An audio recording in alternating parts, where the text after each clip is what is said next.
Life is meant to be lived with eyes wide open, but sometimes the sky darkens so much you'd rather close them forever.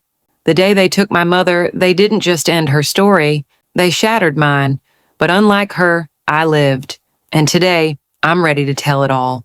Good morning, my dear ones. This is Grandma Janet, 78 years strong, with wrinkles from laughter and a few from sorrow. I've lived a long, full life, and there's one story I've kept hidden, deep in my heart for over 60 years, until now. Before I begin, tell me in the comments where you're watching from. California, Texas, maybe Canada. Leave me a message. I truly love hearing from each of you. And if you enjoy this story, please like and subscribe. It helps this old grandma keep going. Now let's go back to the beginning. I was born in 1947 in a little town called Salem, Oregon. Back then, electricity was a luxury, not a guarantee. Life was simple and often hard, but we had love, especially from Mama. Her name was Jacqueline. She had hair as black as coal, straight and long down to her waist, eyes green like spring leaves, so rare people called them cat eyes. And her smile, oh my loves, her smile could light up the whole neighborhood. Our home was small, just 3 rooms near the textile mill, where my father, Jack, worked. It was me, Mama, Dad, and my older brother, James, who was 7 years older. We didn't have much. But Mama, she made it feel like we had everything. Her kitchen was my favorite place. A wood-burning stove, a sturdy table Papa made by hand, and a smell that always made your stomach growl, especially on Saturdays when she baked her famous cornbread with anise. "Janet, come help your Mama," she'd call.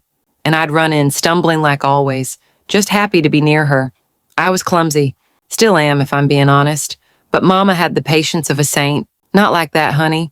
Slowly, with care, she'd say, guiding my hands as we kneaded the dough.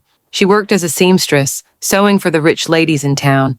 At night, while I lay in bed, I'd hear the whir of her Singer sewing machine, and sometimes a cough, dry, rough, muffled into a cloth. I didn't know then what it meant, but that cough, that was the beginning of the end. Mama was magic. At night after work, she'd sit on the edge of my bed and tell stories. Paul Bunyan, Bigfoot, legends from the native tribes. I'd pretend to be scared, just so she'd pull me into her arms and whisper, "You don't need to be afraid, my daughter. As long as I'm here, nothing bad will happen to you." And oh, how I believed her. Sundays were sacred. Church in the morning, Mama never missed a service. Then we'd come home to a special lunch, and later walk to the town square. There, under the gazebo, we'd listen to a small band play. We'd sit on a bench, share popcorn, and talk about everything and nothing. One of those Sundays changed our lives. That's when we met Mrs. Teresa. She had just moved to Salem from Portland, a teacher, with a bright voice and even brighter dresses. She and Mama connected instantly, like old friends reunited. Soon, Teresa became a regular at our house. She brought books, helped Mama with difficult sewing jobs, and always looked at me with wonder. "This girl is smart, Jacqueline. She's meant for more." Mama would smile proudly. "God willing, she'll go far. She won't end up like me, hunched over a sewing machine at dawn." But you see, my dear ones, life doesn't always follow our dreams. In the winter of 1960, I was 13 when the cough grew worse. It wasn't just at night anymore. It was all day, all night. Then came the blood. I caught Mama rinsing cloths in the sink, trying to hide the stains. Her skin lost its color. Her clothes started hanging loose on her thinning body. "It's just a flu," she said, smiling weakly. "A stubborn one." But it wasn't the flu. It was tuberculosis. And in those days, for people without money, it was a death sentence. My father didn't want to hear it. "She'll be fine," he said, not unkind, but distant, dismissive. He had always been a closed book, and my brother James, well, he took after him. Mama's condition worsened fast. Soon she couldn't leave her bed. That's when Teresa stepped in. Without telling anyone, she brought a doctor friend. He examined Mama, then stepped out into the hallway to speak in hushed tones with Teresa and my father. But I heard him. "It's very advanced," he said. "She should be hospitalized. But even then, she may only have weeks, maybe days." That moment, it split my life in two. I was just 13, but I understood. My mother, my anchor, was dying. The days that followed were a slow, silent goodbye. I sat by her side, holding her hand, watching her slip away. Dad stayed out. James avoided the house. It was Teresa who came each day, with medicine, with warm meals, and with love. One night, Mama called me close. Her voice was barely a whisper. "Janet, you were the greatest joy of my life. Never forget that." I tried to speak, to tell her she was going to get better, but I couldn't. I knew it was a lie. "When I'm gone," she continued, "look for Teresa. She promised me she'd take care of you." At the time, I didn't understand. I still had Dad and James. Why would I need Teresa? But Mama, even in her final breath, saw what I couldn't. The next morning, July 17th, 1960, I found her still in bed. I shook her gently. "Mama?" "Nothing." She had passed in the night. The scream that left my throat woke the whole neighborhood. Dad came running, smelling of whiskey. He fell to his knees by her bed. Teresa arrived soon after. She organized everything, the coffin, the wake in our living room, and the simple burial at the town cemetery. She held me when I sobbed into her shoulder, begging to go down into the grave with Mama. When we returned home, everything felt different, empty, lifeless. Teresa wanted to stay the night, but Dad stopped her. "Family handles family business," he said. She hugged me tight. "I'll come back tomorrow." And then the real nightmare began. That night after the funeral, the silence in our house was like a scream. It was cold, empty, like the soul of the home had been buried with my mother. I was lying in bed, eyes swollen from crying, unable to sleep. I didn't eat. I didn't speak. I barely breathed. I was just 13, and I had lost the only person who made the world feel safe. Around 9 that night, I heard footsteps in the hallway. My bedroom door opened. It was my father. For a moment, I thought maybe he had come to comfort me. Maybe my mother's death had cracked his hard shell. Maybe he'd finally say something kind. But the moment I saw his face, I knew something was wrong. His eyes were bloodshot, not from crying, from drinking. The smell of whiskey hit me before he even stepped in the room. In his hand was a half-empty bottle. "It was you," he said. His voice was slurred, heavy with hate. "You killed her." I froze. "Well, what?" I asked, my voice trembling. "You were born," he growled, slamming the door behind him. "If it weren't for you, she wouldn't have had to work so hard. You and your whining. You and your needs. You drained the life out of her. It didn't make sense. I was never a demanding child. I always accepted what we had, but none of that mattered." He wasn't speaking from logic. He was speaking from grief twisted into rage. "Dad, please," I tried to say. He struck me. The slap hit so hard, it knocked me off the bed. I had never felt his hand before. Mama wouldn't have allowed it, but Mama wasn't there anymore. I scrambled to stand, but he shoved me back down. His eyes weren't just angry. They were dark, hungry, sick. He unbuckled his belt. "You're gonna pay," he said.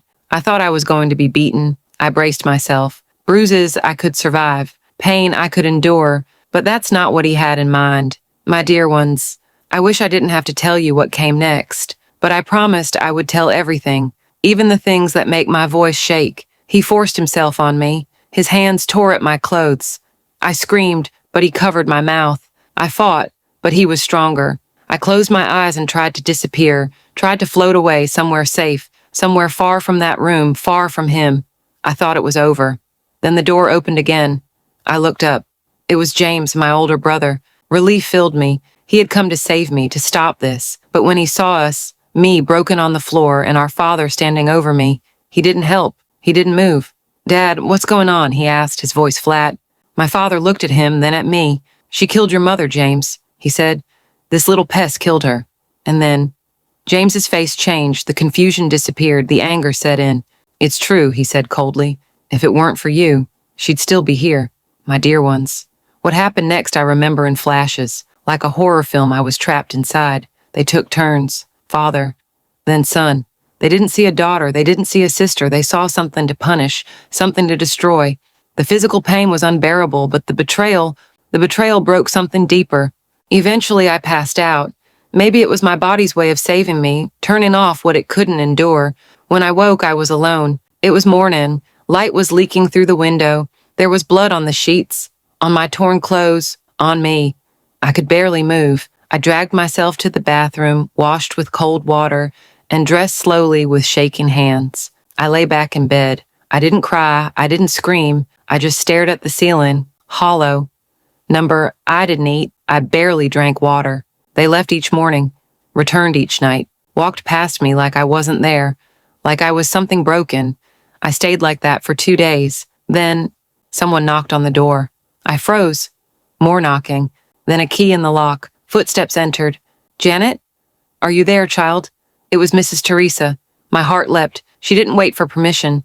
She opened doors, calling my name. Finally, she found me. When she saw me, she gasped, "Dear God, what happened to you?" I couldn't answer. I just cried. She sat beside me and gently pulled the blanket back. Her eyes welled with tears. There were bruises, scratches, blood. "Who did this to you?" she whispered.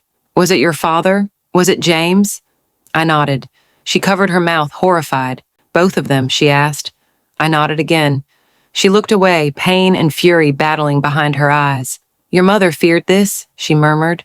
"That's why she gave me the key. That's why she asked me to protect you." She stood up, fierce and steady. "We're leaving right now." "Don't leave me alone," I whispered, terrified.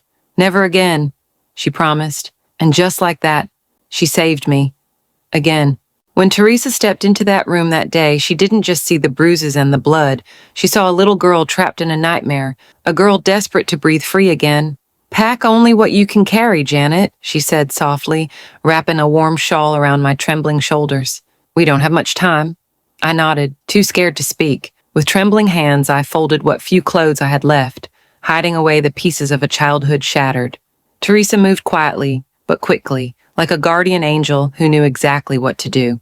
We slipped out the back door into the cool night air. The streetlights flickered as we walked away from the house that had once been my world. But now it was a prison I could no longer call home. I clung to Teresa's hand as we made our way to her car. "Where are we going?" I whispered. "To a safe place," she said. That night, for the first time in what felt like forever, I slept without fear. Teresa took me to a small apartment near the edge of town. It was modest, no fancy furniture, no warmth from a family's laughter, but it was safe. Days turned into weeks. Teresa helped me see that I wasn't to blame, that the love Mama promised was still inside me, waiting to grow. She introduced me to doctors, counselors, people who listened without judgment. She showed me kindness I thought I'd lost forever. I started to find my voice again. It wasn't easy. There were nights when the memories clawed back, when the silence felt as heavy as the pain. But each day, with Teresa by my side, I learned to breathe a little deeper, to smile a little brighter, to hope. One afternoon, Teresa took me to the library, a place Mama had loved. We sat together, flipping through pages of stories and dreams. "Your story isn't over, Janet," Teresa said, her eyes shining. "You're going to write new chapters, ones full of strength, of love, and of light." And slowly, I began to believe her. My dear ones, sometimes the darkest nights teach us to find the brightest stars, and in the deepest pain, we can discover the seeds of healing. The days after we escaped felt like waking from a long, dark dream. Teresa became my anchor, steady, patient, and unwavering. She never rushed me to talk. Instead, she let me heal at my own pace. Sometimes we just sat in silence, sharing the quiet. Other times she told me stories, stories of hope, of courage, of women who had survived worse and found joy again. School was hard at first.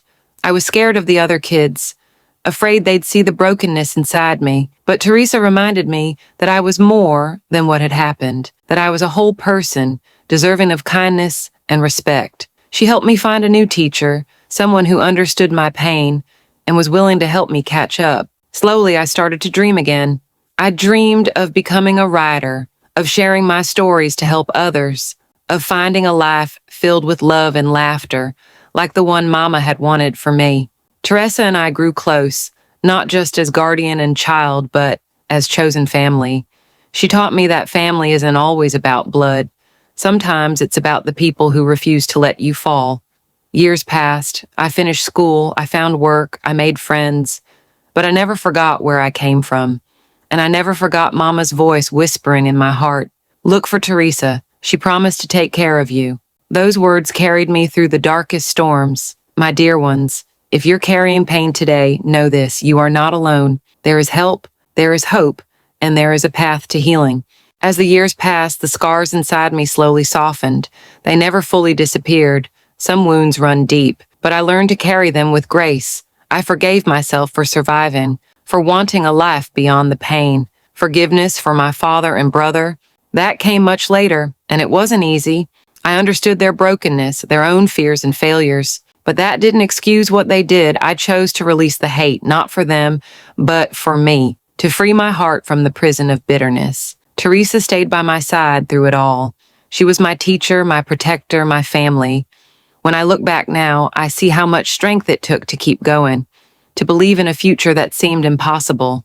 And that strength is what I want to pass on to you, my dear ones. Life will test you, it will break your heart, but it will also show you the power you hold inside. You are stronger than you know. If you're watching this, maybe you're in a dark place right now. Please hold on, reach out. There's light waiting for you. I tell my story because I want you to know you're not alone, because someone out there needs to hear these words. Thank you for being here. Thank you for listening to an old woman's truth. My dear ones, as I close this chapter of my life with you, I want to leave you with this. Life may break us, but it can also rebuild us. It may darken our skies, but stars still shine through the night. If you've been touched by my story, remember this. Your pain is real. Your healing is possible. Your story matters. Please take a moment to reach out, whether in the comments below or to someone you trust. You are never truly alone. And if Grandma Janet's stories have found a place in your heart, please like, subscribe, and share with those who need a little hope today. Thank you for walking beside me through this journey. May you find peace, love, and light in your own story. Until we meet again, stay strong, stay kind, stay hopeful.